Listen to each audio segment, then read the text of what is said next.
Hey guys, welcome once again to insta Guruji. आज की देखना एक और खास और धमाकेदार वीडियो के अंदर हम लोग बात करने जा रहे हैं द्विध्रुव की निरक्ष के ऊपर। यदि आपके पास कोई बिंदु हो और उसके ऊपर एग्जामिनर अगर आपसे पूछे कि विद्युत क्षेत्र की तीव्रता यानी ई वेक्टर की वैल्यू फाइंड आउट कर दो, तो कितनी आसानी से देखो हम लोग उसको फाइंड आउट कर सकते हैं। बहुत ही सिंपल सा एक डेरिवेशन, छोटा सा डेरिवेशन है छोटा सा डेरिवेशन मैं इसको कहता हूँ, वास्तव में छोटा सा है ये। एक्चुअली जो पॉइंट है वो बहुत छोटा सा है, उसके अंदर थोड़ी सी मैथमेटिकल कैलकुलेशंस होते हैं जिनको अपन को करना होता है, जो भले इसको थोड़ा सा बड़ा जरूर बना देते हैं, लेकिन बहुत ही आसान सी चीज है। आप लोग समझने की कोशिश करना, अपन करने के जा रहे हैं। सबसे पहले तो अपनी हेडिंग पे देखो, गौर करना एग्जाम में क्वेश्चन किस टाइप से पूछेंगे। एग्जाम में बड़ा सिंपल सा क्वेश्चन आपके सामने आएगा कि किसी विद्युत द्विध्रुव की निरक्ष पर स्थित किसी बिंदु पर विद्युत क्षेत्र की तीव्रता का व्यंजक प्राप्त करें। ये आपके सीधा सीधा क्वेश्चन एग्जाम के अंदर आता है, और ये क्वेश्चन जो ना एग्जामिनेशन पॉइंट ऑफ व्यू से काफी इंपॉर्टेंट भी है। पिछली बार अगर नहीं आया था तो इस बार पक्का आएगा, है ना। ये संभावना रहती है इसकी, लगभग हर साल एक साल छोड़ के ये आते रहते हैं। एक तो गाउस का नियम इस चैप्टर से, और दूसरा ये जो विद्युत क्षेत्र विद्युत द्विध्रुव की निरक्ष के ऊपर अगर कोई आपको बिंदु बता दे तो वहां से आपको ई वेक्टर की वैल्यू का व्यंजक जो है वो पूछते हैं, फाइंड आउट करवाते हैं। बहुत ही आसान सी बात है। एक बार हेडिंग पे गौर करना, विद्युत द्विध्रुव की निरक्ष पर ई वेक्टर ज्ञात करना। अब वही बात कुछ बच्चों को नहीं पता है अगर कि भाई विद्युत द्विध्रुव कहते किसको है आखिर, तो देखो मैंने हालांकि कल वाली वीडियो के अंदर भी बताया था जब अपन ने अक्ष पर ज्ञात करी थी, दोबारा बता रहा हूं, देखना, सुनना, बड़ा समझना, कॉन्सेप्ट शानदार सा है। मान के चलो कि यहाँ पे अपने पास कोई एक चार्ज है, देखो ये एक चार्ज है मेरे पास, ग्रीन कलर आई थिंक, हाँ ठीक है, विजिबल है। और दूसरा कोई चार्ज है मेरे पास यहाँ पे, we have suppose two charge, ठीक है। This charge is I can call it minus q charge and this one is plus q charge. We can call this point as A and this point is as B। अपने पास दो charge है, दो अपने पास आवेश है। अब इन दोनों आवेशों के बीच की जो डिस्टेंस है प्यारे साथी, वो एक बार के लिए मैं मान लेता हूं कि इनकी जो डिस्टेंस है वो ये वाली है आपके 2a। अपन वैसे भी जो भी द्विध्रुव होता है उसकी डिस्टेंस अपन 2a मानते हैं। तो अब देखो इसकी सिंपल सी डेफिनेशन क्या बन गई। विद्युत तो द्विध्रुव कहते हैं किससे, पहले इसको बताऊंगा, उसके बाद अपने इस डेरिवेशन के ऊपर हम लोग आएंगे। तो मैं कहता हूं कि ये जो दूरी है ना 2a, ये बहुत ही छोटी होती है। अब परिभाषा सुनना, अति अल्प दूरी पर स्थित किन्हीं दो समान परिमाण किंतु प्रकृति में विपरीत आवेशों के युग्म को, पेयर को हम लोग बोलते हैं विद्युत द्विध्रुव। बहुत सिंपल सी बात है, मैंने 3-4 बार शायद पहले बता दी आपको, कल वाली वीडियो के अंदर भी अपन ने बात कर ली, तो बार बार इसके ऊपर मैं नहीं जाना चाहूंगा। आप सभी जानते हो प्यारे साथियों कि जो द्विध्रुव है ये होता है इसका मध्य बिंदु, ठीक है। बिल्कुल से बीच में जो एक पॉइंट होता है उसको हम लोग द्विध्रुव का मध्य बिंदु कहते हैं, जिसको हम लोग जनरली ओ से रिप्रेजेंट करते हैं। अब आप मुझे खुद बता सकते हो, इतने विद्वान आप लोग साथी हो कि आप क्लास 12 में पहुंचो, कि अगर टोटल डिस्टेंस 2a है और मैं अगर कहता है कि जो o है वो इसका मिड पॉइंट है, then we can easily calculate this thing that ये जो इतनी हाफ डिस्टेंस होगी वो a, और ये इतनी बची हुई हाफ डिस्टेंस हो जाएगी वो भी कितनी हो जाएगी, a हो जाएगी। अब अभी तक हम हमारे क्वेश्चन के ऊपर नहीं है, अब हमारे क्वेश्चन के ऊपर आएंगे। अब देखो द्विध्रुव जो होता है ना उसके दोनों आवेशों को मिलाने वाले जो तल होता है ना, उसको तुम लोग बोलते हैं द्विध्रुव की अक्ष, जिसके बारे में अपन ने बात कर ली थी कल वाली वीडियो के अंदर। कल 5 बजे जो वीडियो आई थी शाम को, उसके अंदर अपन ने बात कर ली। अब सुनना, ये जो द्विध्रुव की अक्ष है, अगर इसके लंबवत में जाऊं और इसका जो मध्य बिंदु है उससे गुजरता हुआ जाऊं, तो देखना ये वाला एक तल मुझे मिलेगा। इसको मैं ब्लैक से बनाना चाहूंगा।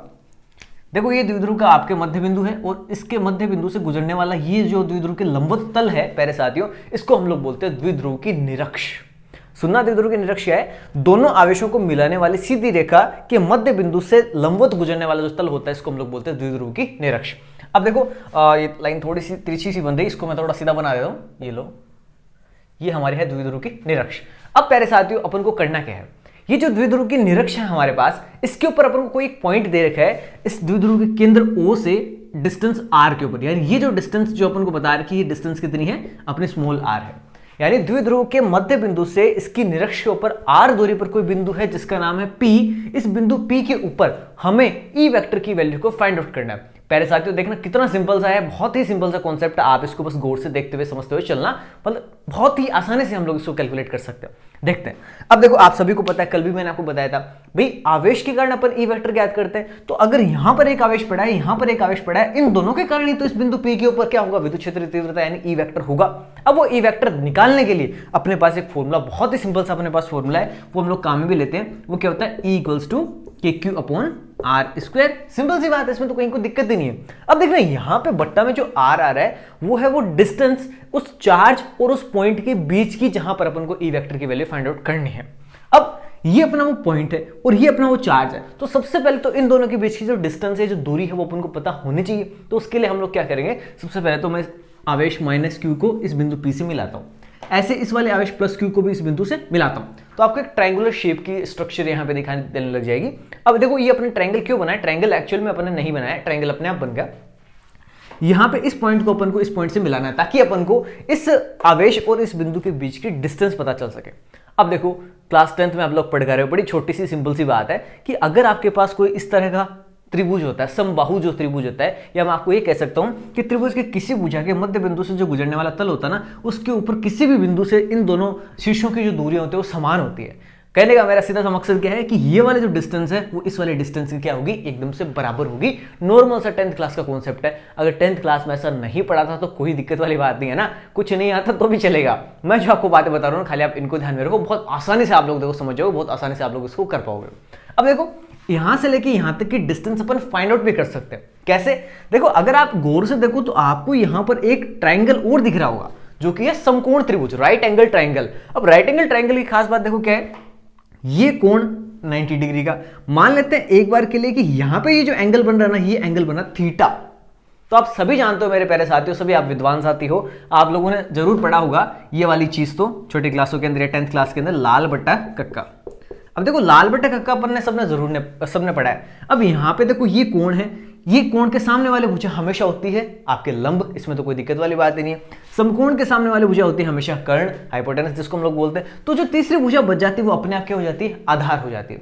अब प्यारे साथियों अपन को तो ये दूरी ज्ञात करनी थी ना, दूरी यहां पर क्या है, एक तरह का कर्ण है। और अपन सभी जानते हैं कि ऐसा फॉर्मूला जिसके अंदर कर्ण आता हो वो कौन सा हो सकता है, वो अपन निकाल सकते हैं। इसके अंदर से यूज नहीं करके अपन सीधा पाइथागोरस प्रमेय को भी यूज कर सकते हैं। पाइथागोरस प्रमेय अपन को क्या कहती है कि आधार का स्क्वायर प्लस लंब का स्क्वायर अगर अपन कर दे तो बराबर आता है कर्ण का स्क्वायर। अब अपन को तो देखो कर्ण चाहिए ना, तो कर्ण का स्क्वायर बराबर आधार का स्क्वायर प्लस लंब का स्क्वायर होता है। तो देखो आधार तो ये रहा, तो आधार का स्क्वायर प्लस लंब ये रहा, लंब का स्क्वायर कर देता हूं आर स्क्वायर। ये किसके बराबर आएगा, कर्ण स्क्वायर के बराबर आएगा। लेकिन अपन को तो कर्ण चाहिए ना, तो स्क्वायर को जब अपन उधर भेजेंगे तो ये क्या बन जाएगा, अंडर रूट बन जाएगा।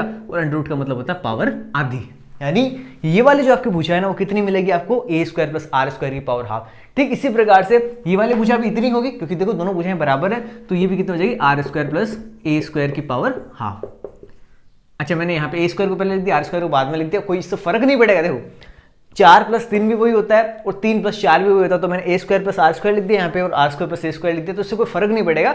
अपन दोनों में से कोई सा भी मान सकते हैं, इसमें कहीं कोई दिक्कत अपने पास नहीं आएगी। अब सुनना प्यारे साथियों, आप लोग सभी जानते हो इस बिंदु के ऊपर जो आवेश है उसके कारण विद्युत क्षेत्र की दिशा किस तरफ होगी। आप लोग जानते हो माइनस क्यू आवेश है, और मैंने आपको पढ़ा रखा है कि जो माइनस आवेश होता है, ऋणावेश होता है, विद्युत क्षेत्र की दिशा सदैव ऋणावेश की तरफ होती है, ऋणावेश की ओर आते हुए होती है। यानी ये वाला जो आपका आवेश है ना, इसके कारण जो विद्युत क्षेत्र की दिशा होगी वो ये वाली होगी, यानी इस आवेश की तरफ आती हुई होगी। अब देखो बिंदु ए के ऊपर ही आवेश है, यानी ये किसकी दिशा होगी, ये वाली जो मैंने दिशा यहाँ पे बनाई, ये ई ए वेक्टर की दिशा होगी। सिंपल सी बात। ठीक इसी प्रकार से आपका जो बिंदु बी के ऊपर आवेश है, ये चूंकि एक धनावेश है और अपन सभी जानते हैं कि धनावेश के कारण विद्युत क्षेत्र की दिशा सदैव धनावेश से बाहर की तरफ होती है, यानी इसके कारण जो ई वेक्टर की दिशा होगी ना वो इस तरह से होगी, मतलब बाहर निकलती हुई। मैं इसको यहाँ पे लिख देता हूँ, ये अपना हो गया ई बी वेक्टर। अब इसमें भी कोई दिक्कत वाली बात नहीं, यहाँ तक एकदम से सिंपल सा मामला चल रहा है अपना। लेकिन दिक्कत आ गई, दिक्कत क्या आ गई प्यारे बच्चों, वो सुनना। अब देखना यहाँ पर ये जो विद्युत क्षेत्र इसकी दिशा इस तरफ है और ये जो आपका विद्युत क्षेत्र इसकी दिशा इस तरफ है, मतलब न तो क्षैतिज है न ऊर्ध्वाधर है। क्षैतिज तो ये होता है और ऊर्ध्वाधर ये होता है। अब न तो कोई सा भी क्षैतिज है न कोई सा भी ऊर्ध्वाधर है, ये तो तिरछे रह गए। और अपनी फिजिक्स जो है वो बड़ी प्यारी है, वो अपन को कहते हैं बेटा मैं आपका हर एक काम कर सकती हूँ, आपके हर एक प्रश्न का जवाब दे सकती हूँ, लेकिन मेरी एक शर्त है, मैं या तो पूरी तरह से क्षैतिज रह के काम करूंगी या पूरी तरह से ऊर्ध्वाधर रहकर काम करूंगी, मेरे से तिरछा काम नहीं होगा। तो जब अपने सामने दिक्कत आई तो अपन करें क्या, तो किसी ने बताया कि एक बाबा जी हैं, ओम कॉलोनी में रहते हैं, उनका नाम है इंस्टा गुरुजी, आप उनके पास जाओ, वो आपको इसका सॉल्यूशन बता देंगे, समाधान बता देंगे। तो प्यारे बच्चों इसका समाधान बड़ा सिंपल सा है। अपन क्या करते हैं कि भाई फिजिक्स नाराज किस लिए हो रही है, क्योंकि तिरछा बना रहा है, क्यों ना इस तिरछापन को सीधा बना दिया जाए। अब या तो इसको क्षैतिज बना दें या इसको ऊर्ध्वाधर बना दें, लेकिन बेस्ट रहेगा दोनों ही बना दें। तो अपन देखो सिंपली क्या करते हैं, कभी भी फिजिक्स में आपको ऐसा तिरछा काम करना पड़ जाए ना, तो इसका समाधान निकालना बहुत ही आसान सा है। आपको जैसे इसकी मैं बात करता हूं, एक बार ई ए वेक्टर की बात करते हैं, गौर से समझना, गौर से सुनना, बहुत ही आसान सी बात है। ई ए वेक्टर है, इसकी देखो डायरेक्शन इधर है।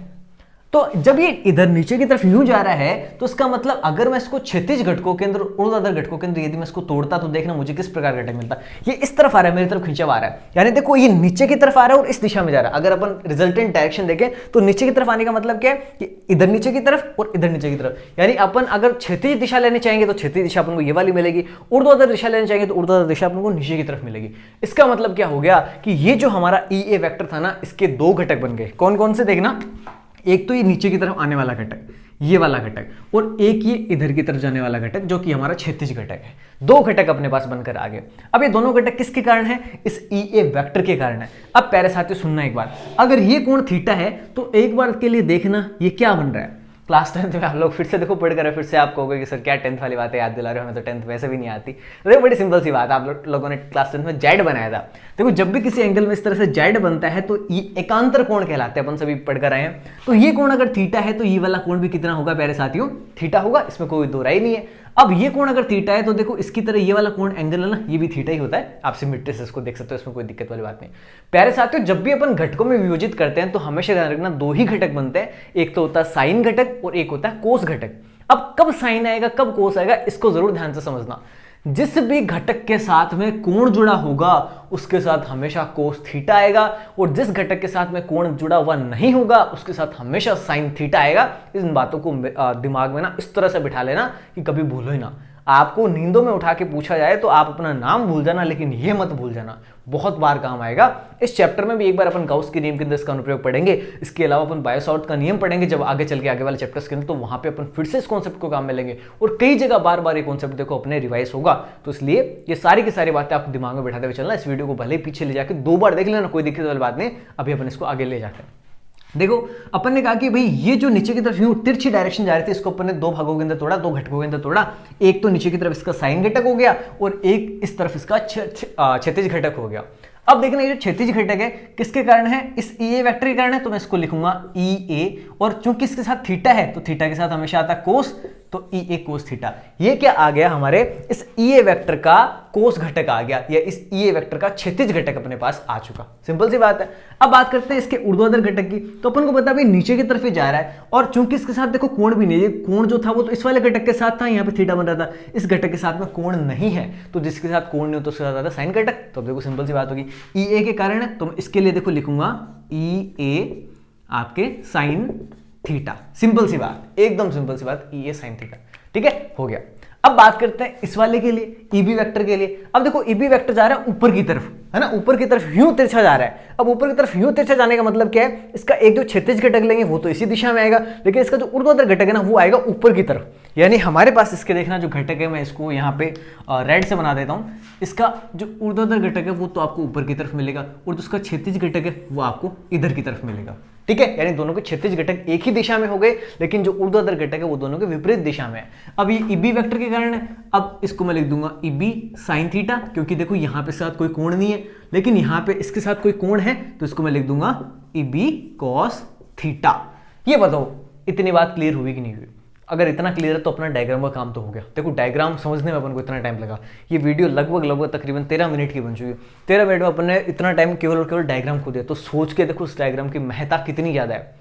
समझने के लिए एक बार अपन ने इतना टाइम जरूर लगाया, लेकिन जब आप इसको कॉपी में खुद ड्रॉ करोगे ना एक दो बार समझने के बाद, फिर तो आप तो सीधा ड्रॉ कर दोगे, हाँ सीधा त्रिभुज बनाना है, ये करना है, वो मारना है, वो मारना है, ऐसे करके कर दोगे। लेकिन इसको समझना बहुत बहुत महत्वपूर्ण है। इसको समझने के बाद डेरिवेशन में कुछ भी नहीं है। अब आपको लगता होगा यार इतना सा डायग्राम बनाने में इस आदमी ने 13 मिनट लगा दिए, लेकिन प्यारे साथियों जो डायग्राम है ना वही इस पूरे डेरिवेशन की जान है। इसके अंदर से बहुत सारी चीजें अपने पास निकल कर आएगी जो अपने डेरिवेशन में आगे चल के काम आएगी। अब फटाफट स्टार्ट करते हैं डेरिवेशन। देखो अब इससे अपन को पता क्या चला, पहले तो वो बात करते हैं। अपन को ये पता चला कि यार जो इस बिंदु के ऊपर विद्युत क्षेत्र की तीव्रता होगी जो अपन को ज्ञात करनी है, उसकी दिशा एक तो इस तरफ थी, एक इस तरफ थी, तिरछी थी, तो अपन तिरछी बात नहीं कर सकते। तो जब अपन इसको घटकों में वियोजित किया तो अपन को दो कोस घटक इस तरफ मिल गए, एक साइन घटक नीचे की तरफ और एक साइन घटक ऊपर की तरफ मिल गया। अब मेरे प्यारे साथियों मुझे आप एक बात बताना, ये आवेश इसका परिमाण Q है, ये आवेश इसका परिमाण भी Q है।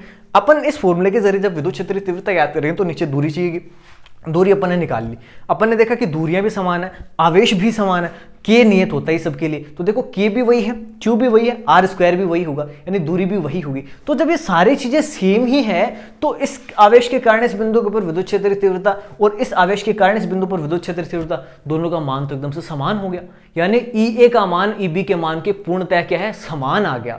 अब मेरे प्यारे साथियों मुझे आप एक बात और बता दो, ये कोण भी थीटा, ये कोण भी थीटा, यानी दोनों कोण समान है। अब देखना इस ई का मान उतना ही है जितना इस ई का मान है, इस थीटा का मान उतना है जितना इस थीटा का मान है, तो जब थीटा समान है तो साइन थीटा का मान और इस साइन थीटा का मान भी समान ही आएगा। अब देखो इसका मतलब क्या आ गया कि इस पूरे पद का मान इस पूरे पद के मान के बिल्कुल से एग्जैक्टली समान आ गया, लेकिन प्यारे साथियों दोनों की दिशा एकदम से एक दूसरे के उलट है, विपरीत है। ये ठीक वही बात होगी कि मैं यदि आपसे कहूं कि इस ग्रीन वाले मार्कर के ऊपर 5 न्यूटन का बल ऊपर की ओर लगा दो और सेम 5 न्यूटन का बल विपरीत दिशा में यानी नीचे की तरफ लगा दो, और अगर मैं आपसे पूछूं परिणामी बल इस मार्कर के ऊपर कितना होगा, तो मेरे सभी प्यारे साथी हंसी खुशी राजी खुशी मुझे जवाब देंगे कि सर 0 न्यूटन का होगा। क्यों? क्योंकि जितना बल ऊपर की तरफ लग रहा है सेम उतना बल विपरीत दिशा में नीचे की तरफ भी लग रहा है, इस कारण परिणामी बल 0, यानी इसका जो प्रभाव है वो इसके द्वारा निरस्त कर दिया जाएगा। अर्थात जो विद्युत क्षेत्र की तीव्रता होगी ना उसके साइन घटक तो एक दूसरे को कैंसिल कर देंगे, निरस्त कर देंगे। केवल और केवल प्यारे साथियों ये जो कोस घटक है ना यही जोड़कर परिणामी विद्युत क्षेत्र की तीव्रता प्रदान करेंगे। अब बताओ इतनी बात क्लियर है हुई कि नहीं हुई? बहुत सिंपल सी बात थी, आई डोंट थिंक इसमें कोई आपको दिक्कत आएगी। अब अपन देखो डेरिवेशन स्टार्ट करने के लिए पूर्णतः मैच्योर है, परिपक्व हो चुके। अब फटाफट देखो डेरिवेशन स्टार्ट करते हैं। अपन सभी जानते हैं इस बिंदु P पर विद्युत क्षेत्र की तीव्रता क्या होगी, तो देखो मैं यहां पे लिखना स्टार्ट करता हूं। बिंदु P पर E वेक्टर, अब इसको EP वेक्टर लिख दूंगा क्योंकि बिंदु P पर हम लोग ज्ञात करने जा रहे तो इसलिए मैंने इसको लिख दिया EP वेक्टर। ये देखो क्या होगा, मैं यहां पे लिखता हूं EP vector equals to EA cos theta plus EB cos theta. क्यों? क्योंकि साइन घटक तो दूसरे निरस्त कर चुके, जो कुछ भी बचा है वो केवल और केवल कोस घटकों के कारण बचा है, यानी इस बिंदु P के ऊपर कुल विद्युत क्षेत्र केवल इन दोनों के योग के बराबर अपन को प्राप्त होगा। इस इतनी राम कहानी को जानने के लिए अपने इस पूरे डायग्राम को बनाया था, इससे जो निष्कर्ष निकल कर आया वो अपना इतना सा है। सिंपल सी बात है, आगे बढ़ते हैं। अब मुझे आप एक बात बताओ यार, ए और EB अभी भी अपन ने बात करी थी, ये तो दोनों क्या है, बराबर है, यानी EA जो है वो EB के क्या है, पूर्णतः इक्वल है, और अपन इसका मान भी निकाल सकते हैं क्योंकि E का फॉर्मूला होता है KQ/R²। सिंपल सी बात है। अब देखना प्यारे साथियों, K तो होता है सबके लिए समान, Q की मैं बात करूं तो Q यहां पे भी Q है और यहां पे भी Q है, हालांकि प्लस माइनस है, एक बार अपन प्लस माइनस को यदि टॉलरेट कर दे क्योंकि ये केवल डायरेक्शन बताता है, डायरेक्शन का काम तो अपन ने यहां पे कर ही लिया, तो प्लस माइनस को एक बार भूल जाओ। तो यदि मैं आपसे पूछूं आवेश वो भी समान है, बट्टा नीचे होते दूरी, उस बिंदु की उस आवेश से दूरी जिसके कारण अपन को ज्ञात करना है। प्यारे साथियों ये दूरी भी अपन ने देखो ज्ञात कर रखी है, कितनी है, R² प्लस A² की पावर हाफ। मैं यहां पे इसको लिख देता हूं R² प्लस A²। अब देखो पावर हाफ में यदि लगाता हूं तो ये पावर हाफ तो इसकी है और साथ में अपने R के ऊपर स्क्वायर भी तो आती है, तो ये स्क्वायर इस अंडर रूट यानी इस हाफ पावर को निरस्त कर देगी, कैंसिल कर देगी, यानी अपने पास नीचे क्या बचेगा, केवल और केवल R² प्लस A² बचेगा। बताओ इसमें कोई दिक्कत है क्या? कितनी सिंपल सी बात है, मतलब एकदम बारीक बारीक सी बातें, बच्चों जैसी बातें। मुझे नहीं लगता कि आपको इसमें कुछ ज्यादा वो माथापची करने की जरूरत है, आप लोग इतने मैच्योर आई थिंक हो चुके हो। अब देखना प्यारे साथियों, ये तो हो गई EA और EB की बात। कोस थीटा का मान भी अपन निकाल सकते हैं, मैंने लाल बेटा कक्का कोई जिमने के लिए इसको नहीं बुलाया, इसको काम में लेंगे अपन। देखो देखते हैं, कोस थीटा का मान अपन निकालना चाहते हैं तो देखो कोस थीटा यहां से यदि अपन निकालें तो दूसरे वाले टर्म आधार बट्टा कर्ण ये होता है कोस थीटा। अब एक बार इसी त्रिभुज में फिर से देख लो, देखो कोण के सामने वाले भुजा हमेशा होती है लंब, समकोण के सामने वाले भुजा हमेशा होती है आपके कर्ण, और जो बच गई वो अपने आप हो जाती है आधार। तो अपने को चाहिए आधार बट्टा कर्ण, तो देखो आधार कितना है, A है, और कर्ण कितना है वो अपन ने निकाल रखा है R² प्लस A² की पावर हाफ है, यानी A बट्टा R² प्लस A² की पावर हाफ। ये क्या हो गया, हमारा कोस थीटा का मान आ गया। अब प्यारे साथियों सिंपल सी बात है, अब देखो इतनी गर्मी के अंदर आप लोगों के लिए मैं वीडियो बना रहा हूँ, रामायण करो, प्लीज़ वीडियो को देखो लाइक कर देना। मैं पसीना पसीना हो रखा हूँ एकदम से, और इतना कोई मैं साधन संपन्न नहीं हूँ कि मेरे स्टूडियो के अंदर मैं यहाँ पे बड़ी सारी AC लगा लो जिससे मेरा काम निकलता रहे ना। तो प्लीज़ वीडियो को लाइक करके प्लीज़ शेयर भी कर देना, कमेंट वमेंट करके मुझे बता दिया करो कि आपको कहाँ क्या कमी लग रही है, कहाँ क्या आपको सुधार की गुंजाइश लगती है। आपको जहाँ कहीं भी सुधार की गुंजाइश लगे, भले वो ऑडियो क्वालिटी में, भले वो वीडियो क्वालिटी में हो, भले वो बोर्ड को लेकर हो, भले वो मार्कर की इंक को लेकर हो, तो प्लीज़ मुझे बता देना ना। आपके जो सुझाव है वो सादर आमंत्रित है और आपके हर एक सुझाव पे पूरा विचार किया जाता है। साथ ही जो मेरा प्रयास है वो आपको लग कैसा रहा है, अगर आप मुझे बताना चाहें तो मुझे खुशी होगी जानकर, तो आप नीचे जरूर कमेंट्स के माध्यम से मुझे बता सकते हैं। हम लोग यहाँ पे आते हैं, तो देखना ये जो हमारे समीकरण बनी थी, चलो इसको मैं समीकरण नंबर 1 नाम देता हूँ। अब इसके अंदर ये सारे के सारे मान अपन पुट करते हैं। देखना प्यारे साथियों, EP इक्वल्स टू, यहाँ पे मैं एक बार वेक्टर को हटा रहा हूँ, बिना वेक्टर के अपन अदिश रूप में बात करते हैं। EA और EB कोस थीटा तो देखो बराबर ही है, और E और EB भी बराबर हो गए। तो अगर मैं इसको एक साथ लिखना चाहूँ तो मैं इसको ऐसे लिख सकता हूँ क्या, 2E कोस थीटा। मुझे बताओ कोई दिक्कत है क्या? क्योंकि देखो EA और EB बराबर ही है, तो EA प्लस EA बोल सकता हूँ मैं इसको, या मैं इसको एक नाम देता हूँ E, ठीक है। EA और EB चूंकि बराबर, तो इनको मैंने एक अलग से नाम दे दिया E। अब ये भी E है, ये भी E है, ये भी कोस थीटा, ये भी कोस थीटा, तो E cos theta plus E cos theta क्या बन गया, 2E कोस थीटा बन गया। मैंने यहाँ पे लिख दिया। अब इसका देखो मान और लिख देते हैं यहाँ पे, तो EP बराबर 2 तो है ही। अब E की वैल्यू देखो ये रही, KQ बटा R square plus A square, ठीक है, गुणा यहाँ पे कोस थीटा है, कोस थीटा की वैल्यू देखो अपने पास ये रही, A into R square plus A square की पावर हाफ। अब देखना प्यारे साथियों, कितना छोटा सा डेरिवेशन का उत्तर अपना आ चुका। तिरछा लिख दिया मैंने, कोई दिक्कत वाली बात नहीं। अब देखो अपन करते हैं इसको, नीचे दिख तो रहा ना, ठीक है। EP इक्वल्स टू, अब देखो प्यारे साथियों एक बार इसको गौर से देखना, यहाँ पे एक टर्म आएगा, K तो यहाँ पे पड़ा है, मैं K को यहाँ पे लिखता हूँ, या ये लो। अब 2A और Q इनको एक साथ लिख रहा हूँ। याद करो कल वाली वीडियो के अंदर भी अपन एक साथ लिखा था, क्यों लिखा था उसका कारण देखो अभी अपन फिर से जान लेंगे। 2A और Q इनको देखो मैंने एक साथ लिख दिया तीनों को, बट्टा में ये जो चीज है। अब देखो ये भी R square plus A square, ये भी R square plus A square. जब आधार समान होता है तो घातें जुड़ जाती है। याद करो क्लास 10th में आपने ये भी पढ़ा था कि A की पावर m गुणा A की पावर n यदि हो तो दोनों की पावर m प्लस n, यानी इस तरह से अपन पावर जोड़ के लिख देते हैं। क्या सर 10th क्लास पूरी याद करा दोगे? देखो वो काम में आती है चीजें सारी। तो जैसे अपन ने बात करी कि वहां पे आधार समान होता है तो घातें आपस में जुड़ जाती है, तो ठीक उसी तरीके से अपने पास यहाँ पे भी देखो आधार समान है, तो इनकी जो घातें, इसकी घात 1 और इसकी घात आदि, इनको अपन आपस में ऐड कर देंगे। देखना प्यारे साथियों, ये बन जाएगा R square plus A square की पावर 3/2। भाई 1 प्लस आदि 1.5 होती है, 1.5 को अपन 3/2 लिखते हैं, तो आप लोग यहाँ पे देख सकते हो ये अपन ने लिख दिया। अब प्यारे साथियों मुझे बताओ 2AQ क्या बन गया? याद करो कल ही अपन ने बात करी थी, द्विध्रुव आघूर्ण बन गया।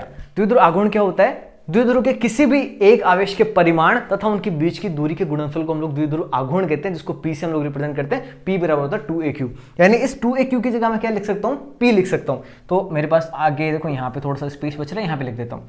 तो आगे इसके करता हूँ अपन EP बराबर 2, ये देखो K बन गया और ये वाला बन गया P, बट्टा में R square plus A square की पावर 3/2 है। प्यारे साथियों मुझे आप एक बात बताओ, सिंपल सी बात आपसे पूछता हूँ।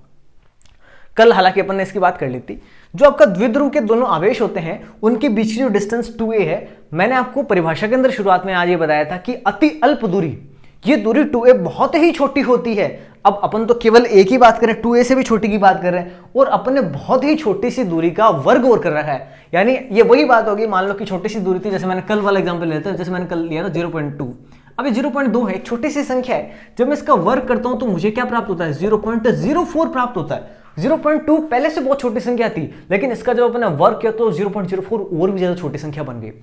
इसके कंपैरिजन में ये जो डिस्टेंस r है ना आपकी, ये बहुत ज्यादा होती है। कितनी भी हो सकती है, मान लो ये इन दोनों के बीच की डिस्टेंस तो इतनी थी, लेकिन जो बिंदु r है वो मैंने यहां से मान लो 100 मीटर ऊंचाई पर ले रखा है। अब जब मैं 100 मीटर ऊंचाई पर लूंगा तो 100 मीटर तो बेचारे इसके सामने क्या लगता है, क्या ही होगी वो चीज।